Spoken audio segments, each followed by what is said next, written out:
Hello and welcome to Enchantment of Eternity's review for Vikings Season 5, second half. So the second half of Season 5 of Vikings. So I'm going to talk about the last 10 episodes of Season 5. So this is, some people call it Season 5B because, Season 5 split into two parts. You got 10 episodes. I already reviewed that. Now I'm going to cover the second 10 episodes, episode 11 through 20 of Season 5 of Vikings, so I'll give a spoiler warning up to the end of that. If you haven't seen all of Season 5 of Vikings, you will not want to watch this video. Otherwise, some things will be spoiled for you. So, what did I think about this season? Well, it's hard for me to actually come to any conclusions because it's weird. I have a love-hate relationship with this season. In fact, when I compare it to previous seasons of Vikings that I really liked, such as Season 2, which I really loved, or Season 1, or, not really, Season 3, didn't care for that, or Season 4, how did this season compare to those other seasons? And in some ways, I think it was better, and in other ways, I think it was worse. So it's hard to say. The way I think it's better, particularly when you get into the first three seasons, is that there wasn't really any filler in this season, and this half season anyway. I noticed season 3, and especially the first half of Season 4, was very guilty of just having filler after filler episodes, and we're gonna have these weird artsy sequence where they take mushrooms and they trip out. Oh, that's Season 1. But anyway, they just these weird artsy sequence where we see this weird guy show up and whatever, say he's a god, but he's not a god, and he has sex with what's-her-face and Asalog, and they kill her daughter. I don't know. They have all these filler, and this season there was no filler. Pretty much. I mean, you did get a couple weird things like Hitzfeld with his obsession of Buddha. That was kind of a filler. But it was more of very plot driven, like this happened, action sequence, and a lot of character moments as well. So it's not like it's all plot and no character. They have a lot of great character, but it's all moving the character stories forward. It's moving the plot forward, which I really, really liked. And I think pretty much all three seasons, and also 3.5 because you count the first half of Season 4, they all had the issue of moving too slowly, having filler here and there. Season 3 and the first half of Season 4 were too guilty of that, too much filler. Whereas I feel like ever since we got the second half of Season 4 and the first half of Season 5, and now even the second half of Season 5 is even better at just getting right to the point, which I love. Now, why do I say I think, in some ways, I think the earlier seasons are better than this? Is because even though I do like that it gets straight to the point and has no filler, it does seem to maybe move through the story a bit too quickly. And the main thing that I have an issue with is that it kills too many characters. It's starting to feel a little bit like The Walking Dead for me. And especially Fear the Walking Dead, if you've seen my reviews on The Walking Dead, I've given up on both shows of The Walking Dead. I just have no interest in it anymore. And the reason is because they had a formula where they have the main cast of characters which are indestructible, they can't die, but then they have all these supporting characters and shitloads, tons of supporting characters, and they're introduced and then they die, and they introduce and they die, so they keep introducing all these zombie fodder who just introduce and they die, and they just roll through all these deaths with all the minor characters you never cared about in the first place because they were just introduced. And I do feel that the second half of this season did feel kind of like that. Now, there were some characters I did care about who died, and frankly, I wish they hadn't died because I wanted to see more. But they also had, and of course you could say the Vikings has always been like this because it's a very bloody show. It's about Vikings, for Christ's sake. But it's still, I think, the degree in which they do it in this half season is a lot worse than earlier seasons. And that probably has to do with the fact that they don't have as much filler, and they're just very plot driven, and so you cycle through a lot of these characters. There's a lot of characters who are like just introduced in the second half of this season, that girl that Hisfricht was in love with. Oh, he's introduced, and a couple episodes later, she's burned to death. So why do I care? And then there's other characters I'll get to shortly. So it has, and when I talked about The Walking Dead, I talked about how it feels apathetic. So why do I really care? Because it doesn't really have a driving theme or driving point. It's just a series of people being introduced and killed, and so there's no reason, no theme, no rhyme or reason to it. And I wouldn't say that's entirely the case with the second half of season 5 of Vikings, but I'm starting to get that same sort of apathy, that feeling of, why do I care about these people? They're just introduced and you kill them off, you just introduce and you kill them off. So I'm starting to lose interest. I'm starting to lose attachment, something that the first 3 seasons really had. So that's why I say, in some ways, this season isn't as good as the earlier seasons. I have heard that season 6 will be the final season of Vikings, and then they're going to do a spin-off show, but whatever for that. But I do think it's a great idea. And in fact, the whole time I was watching this half of the season, I'm like, I really hope they end the show soon, because I do, as I said, I really enjoy it, I love it, but especially the way they're really plowing through the plot, and being extremely liberal with the history, mind you. This show is always, it's on the History Channel, it's based off of history, and this season in particular, I thought they were the history is just a suggestion. They were way off history. But anyway, they're going so fast that I do think that they couldn't keep the show going for longer. So when I heard the news that season 6 would be the last season, I was very happy. I think that's a great decision. That makes me look forward more to season 6, that we're finally going to get a lot of conclusions, that the story isn't going to keep dragging and dragging like The Walking Dead. So I guess that's the main difference between this show and The Walking Dead. That's just going to go on forever, and that's why I've given up on it. But at least Vikings is driving towards an end, which I like. So anyway, let me get into the bones, the guts of the second half of season 5. Let's start with the storyline with Lagertha, Ubba, Torvi, Bjorn, and what's his face, Bishop Hedman, and how they go to England. This is one of my, I have in my notes, I have best storyline next to it. I think this is my favorite storyline of this half season.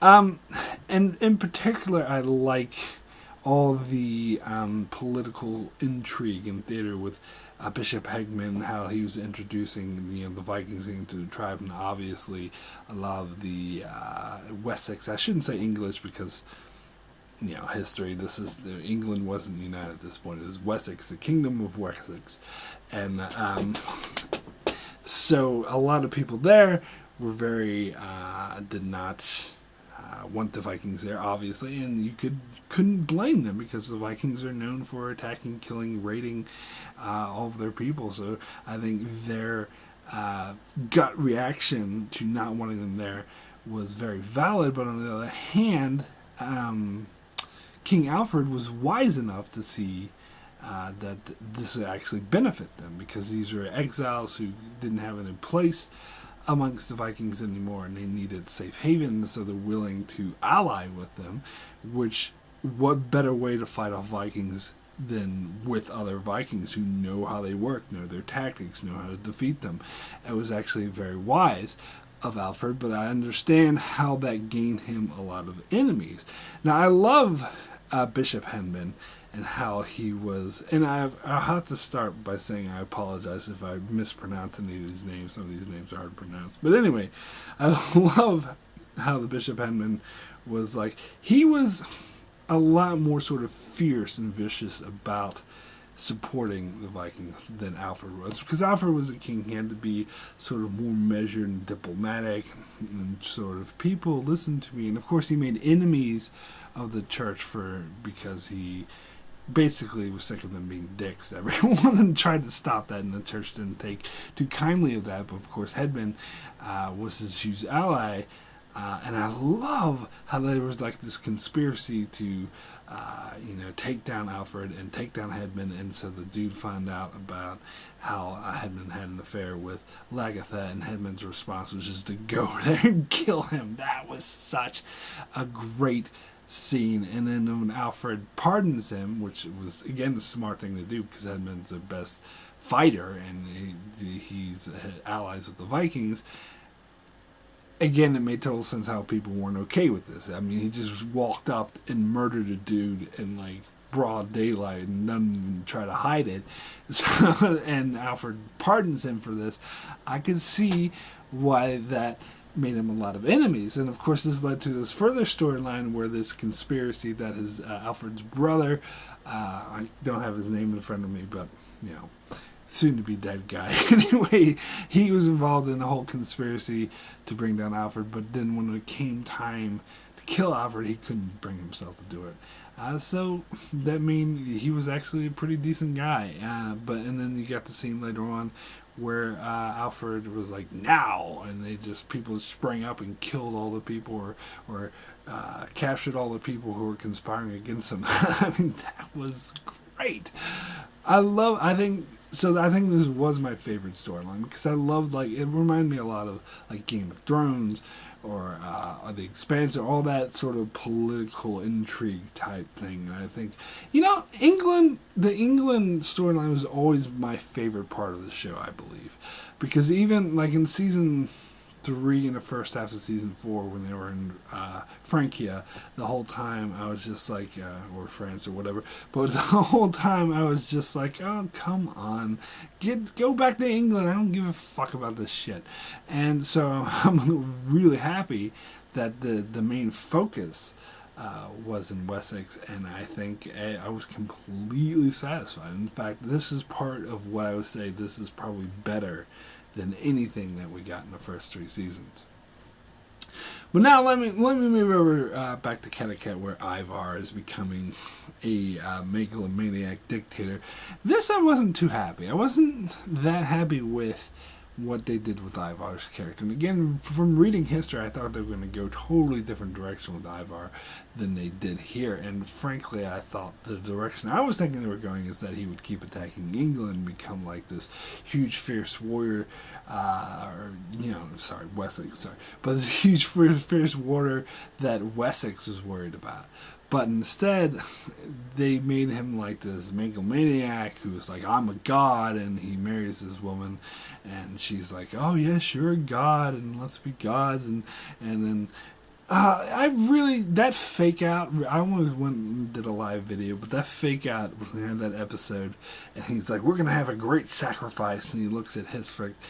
Sorry again, I have really troubles pronouncing his name, so forgive me. But anyway, they look at it, and so they fake it out and make you think he's going to have the human sacrifice and kill Hisfric, but it turns out just to be some woman that he pretends is Lagatha, and he tries to make everyone believe. That fake out pissed me off. I was very insulted by that. You're insulting my intelligence. Because the whole time, but, I was gratified that they didn't kill Hisfric, because the whole time it was like, it better not be him. It's going to piss me off. So they revealed it wasn't him. I was like, oh, thank God.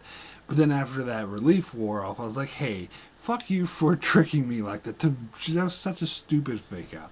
But anyway, I kind of didn't like what they did with Ivar this season, because I thought he was a very interesting character, someone who was very gray. So he was obviously a bloodthirsty killer, but on the one hand, you could understand and relate to him.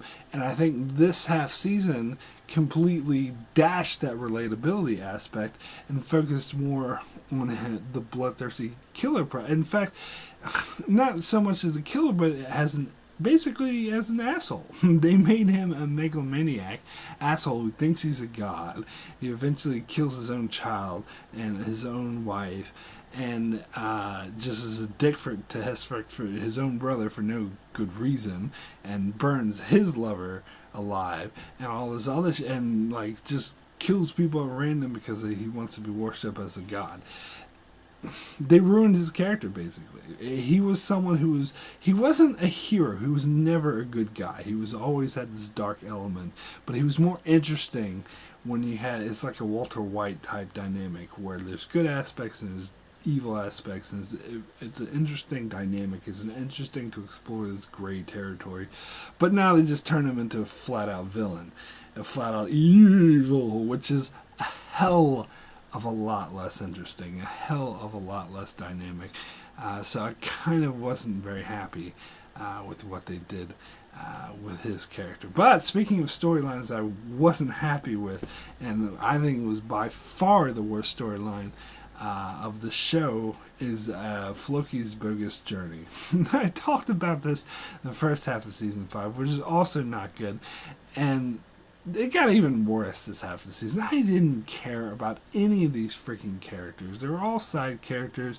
They're all being dicks. You had that one guy who was like, I pointed out this other dude who was like such a huge asshole, and he went around killing people, and then he got caught out in the snow, so you had the dude that his family that he was killing the whole time was like, oh, I'm going to help them, but he goes there and he kills them all, and then he turns into a bloodthirsty asshole. So the dude you thought was a nice guy the whole time, he kills his own son-in-law, and just for no good reason, and he freaking makes Floki watch, and he's such a dick, and then his daughter kills herself because of the shit he did, and he's like, oh, who gives a fuck about her? He was more like you, Floki.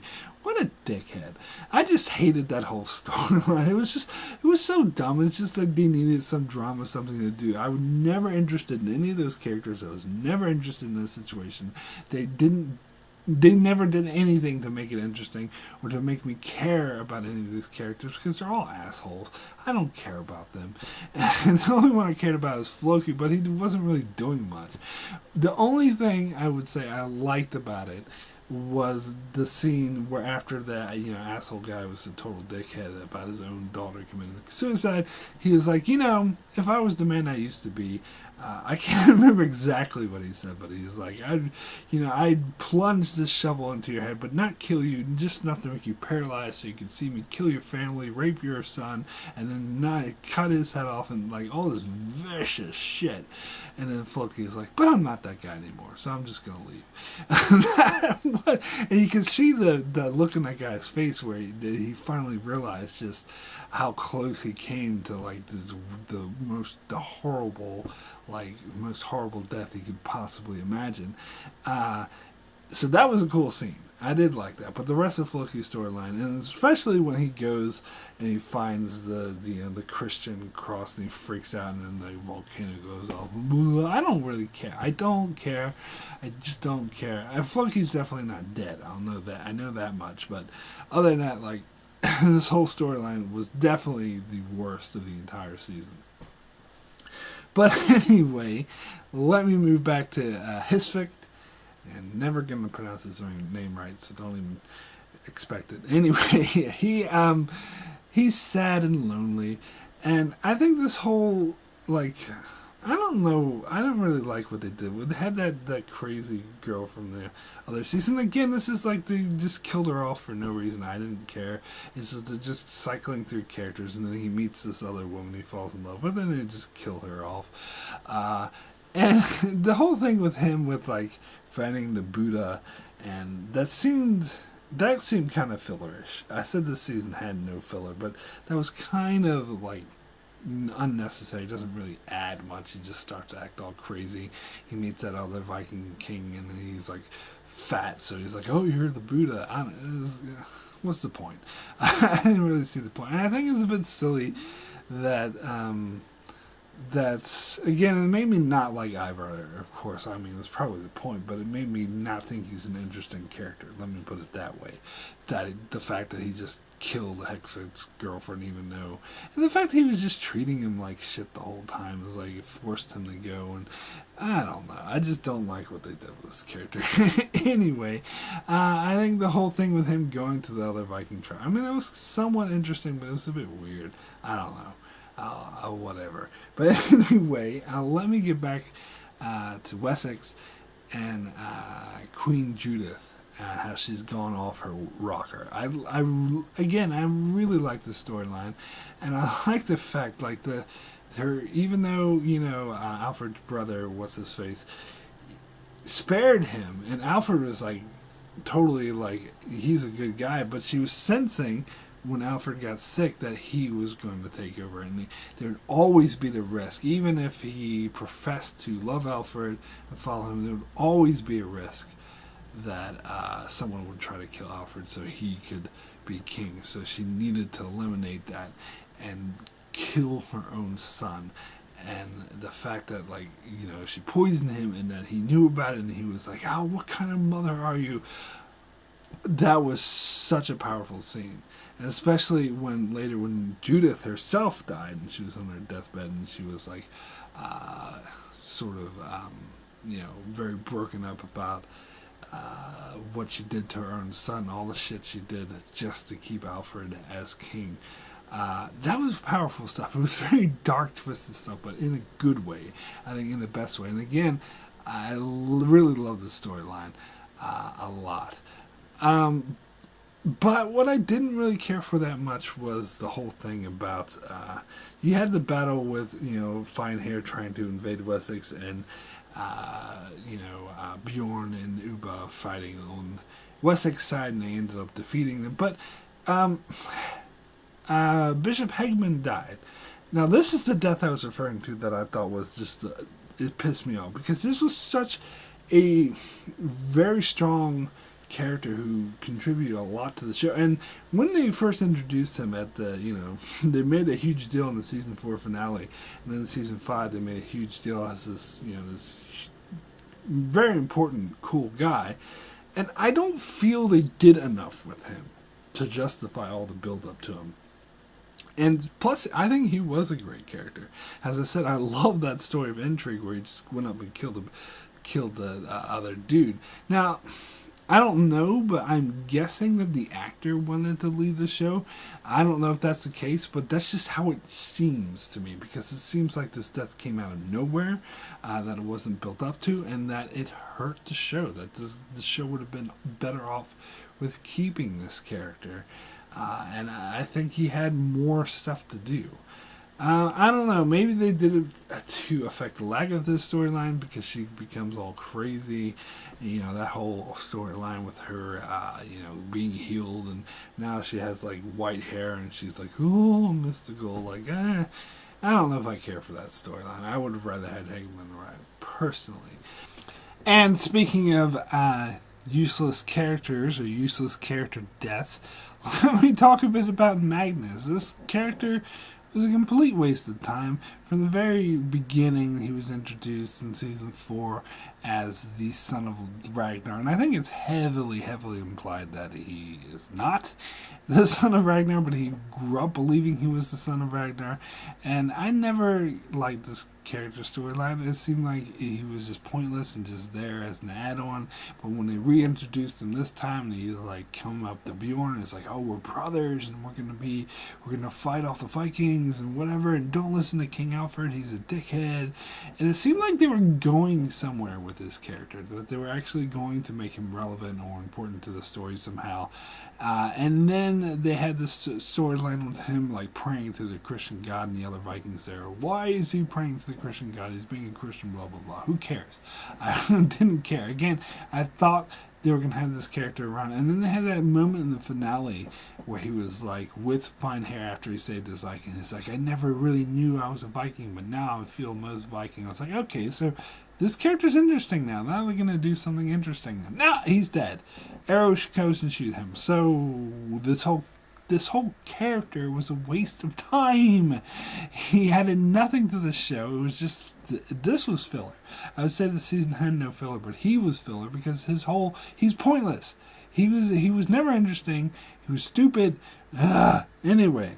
But I did like how with Uba and Torvi, who apparently they hooked up all of a sudden. that just happened, whatever.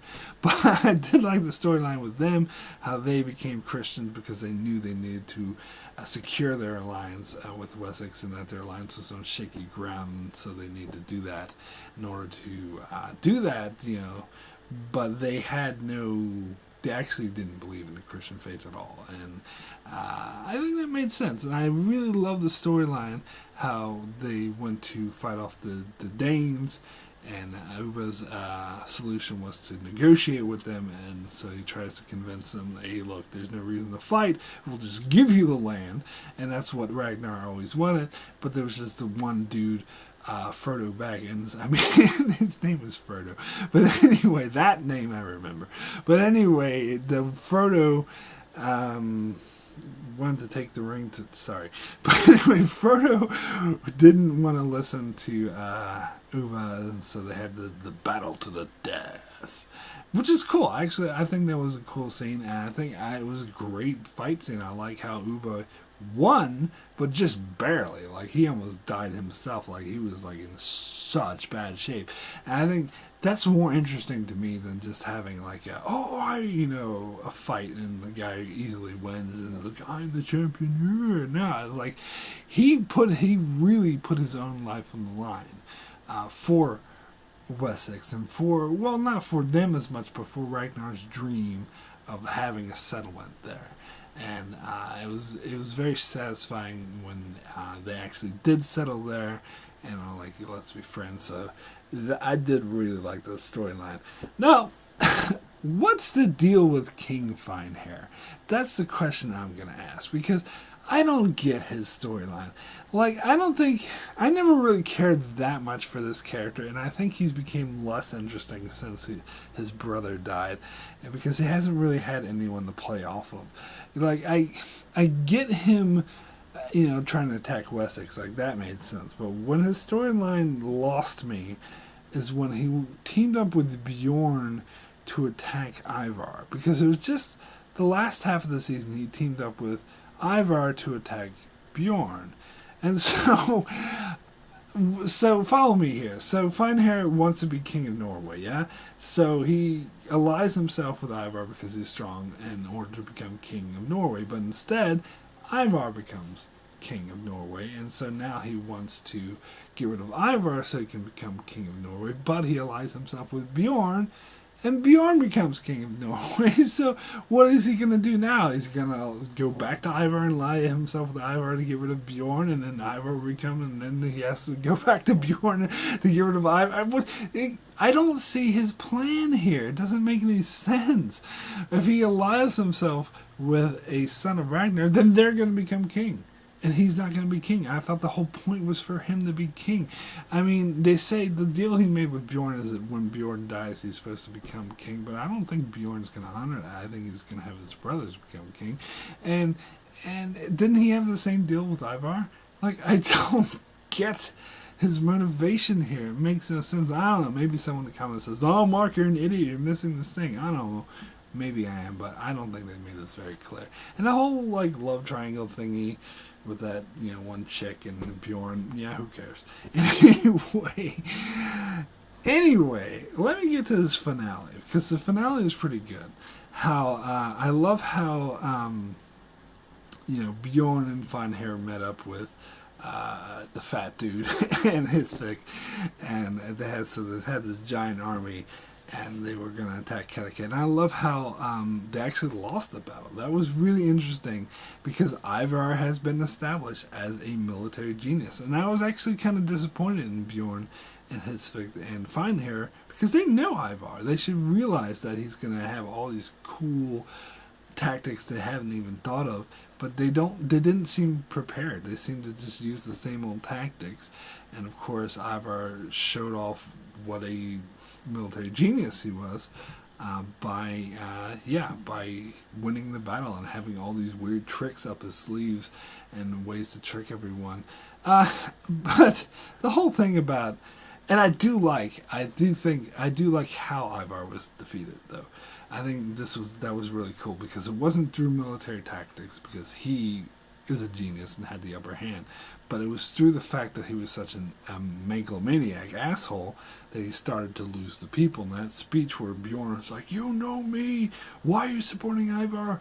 He's an asshole." And I think a lot of people, that touched a lot of people and started to make sense to them, especially in Ivar. And this is kind of the thing with making him a mustache-twirling villain, where Ivar goes and hangs all the people who refuse to kill Bjorn. I mean, it's obvious that's just going to make things worse. That's just going to get more people to turn on him. And in fact, his own wife turned on him, which of course had a lot to do with killing their baby. Go figure.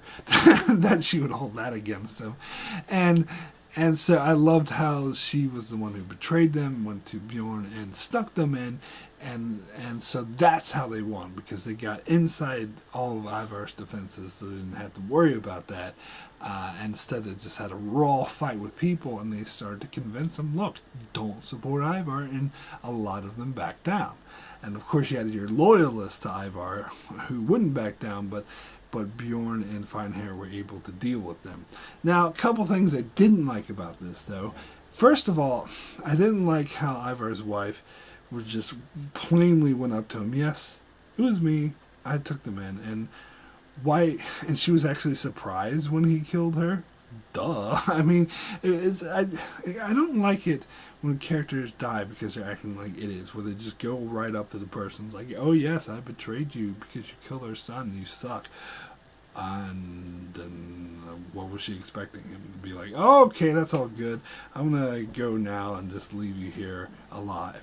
No, it's such a stupid. I just don't like deaths like that. It just doesn't make sense. So that annoyed me. Also, what annoyed me is how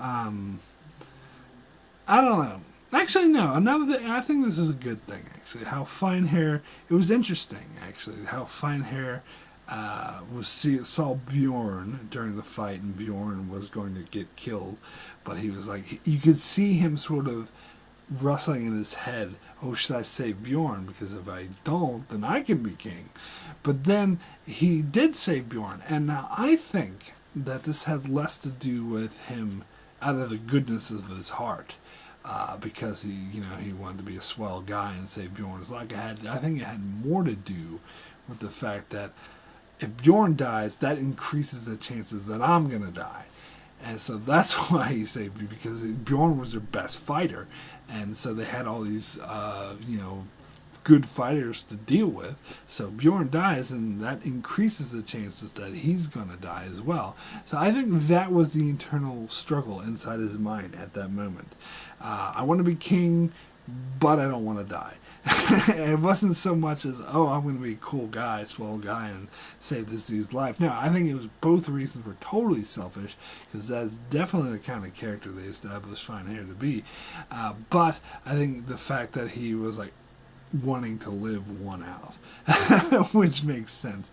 And now he got stabbed, and it looked like he got stabbed pretty badly, but I'm thinking he's still alive. They didn't make a big deal out of him dying, so I'm assuming he's still alive. But again, I guess we'll find out more about that.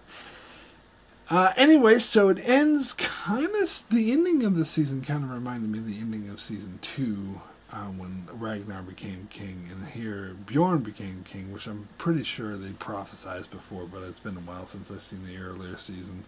But that was cool. I did like that. I thought it was maybe a bit too telegraphed the way Uba and Lagatha just happened to show up right after they won, and she comes out like this mythical figure, is all white hair and just floating, and hands him the sword. This is your sword. That felt a bit fantasy-like to me, but it was really cool, the whole thing with Bjorn now being the king, which is, I think, very interesting.